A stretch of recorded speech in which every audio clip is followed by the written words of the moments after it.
Hi, everybody. This is Gloria Moraga. This is book podcast number 1. Please buy the book. Targeted by Work Bullies, Stories from Hell. That is the title of my first self-published book. It's 92 pages of information on work bullies in the United States. It's available on Amazon in digital or print, and soon the audiobook will be ready. Just search for the title or by my name, Gloria Moraga. And please, subscribe to my podcast. In Targeted by Bullies, Stories from Hell, I profile 5 workers: Laura, Pearl, Anthony, Carol, and Gloria. Yes, I am Gloria. All the other names I changed to help the workers or targets remain anonymous. Why? Because bullies are vicious. This epidemic is no joke. They destroyed my career. They destroy the careers of others. And it's got to stop.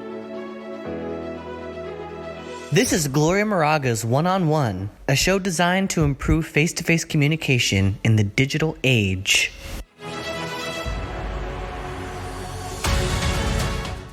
Targeted by Work Bullies, Stories from Hell. My first self-published book. Please buy it. This is a topic that haunts me professionally.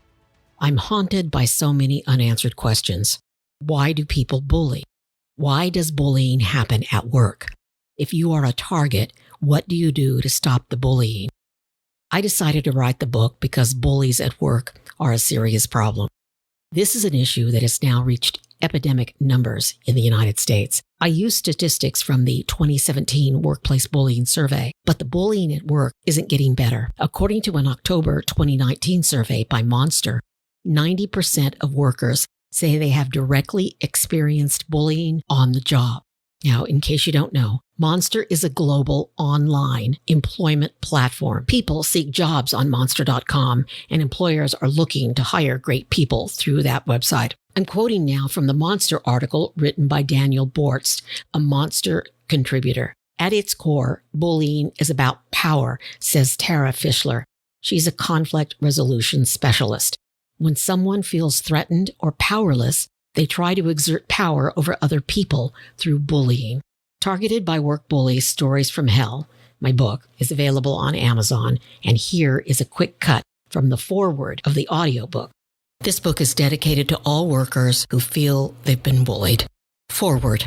There's people in hell who want ice water. That's a quote from Nelson Algren from The Man with the Golden Arm. It happened every radio shift. I worked 10 p.m. to 8 a.m. And every time I paused or mispronounced a word, or if I was 2 seconds late rolling a tape, the phone in the control room would begin to blink. The phone didn't make a sound, but the red light would blink. Blink, blink, blink. I would pick up the receiver as soon as possible, usually once the newsman in the next room would begin his report, and then the screaming would begin. Gloria Moraga, my first boss bully, 1974. I began researching workplace bullying for my podcast, One-on-One, Communications in the Digital Age. I was producing a series of reports on communication difficulties at work. I called the series Wanting Ice Water for the wonderful quote from Nelson Algren's The Man with the Golden Arm. That book is a gritty story about addiction and heroin withdrawal. And I liked the quote because I had struggled in my job with 2 bullies, and I felt most of the time like I was in hell. I produced 2 podcast episodes on workplace bullying. I moved on to other issues, but the workplace bullying topic haunts me. I was stunned when I read the statistics from the Workplace Bullying Institute. My next shock was the fact that the United States has failed to pass legislation protecting American workers from bullying supervisors and colleagues. What the hell is the matter with us? We are the only Western nation that does not provide legal protection for workers from bullies. Disgraceful. As I researched, my notes began to fill one of my portable hard drives. So here I am, and I hope you are there, reading and listening to the stories from the targets of workplace bullies. This short book is written in 3 parts: the problem, the personal stories, and possible solutions. Part 3, solutions, is short, I'm ashamed to say. U.S. legal protection for workers is pitiful.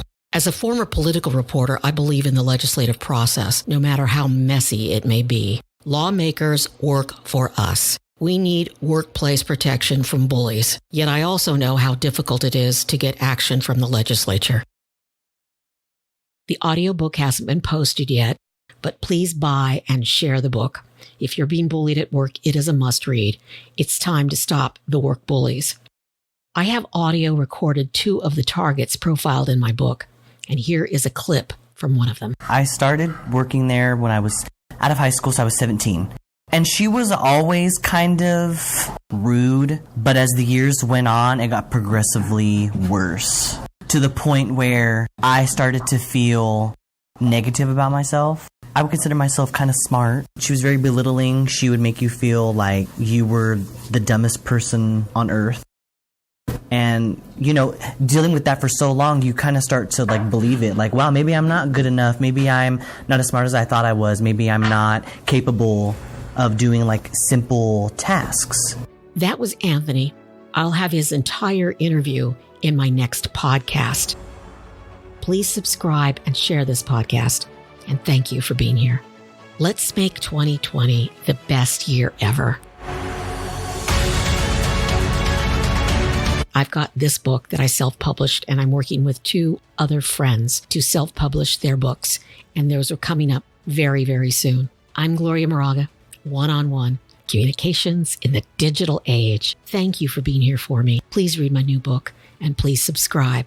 I'll be back with Anthony's story very soon.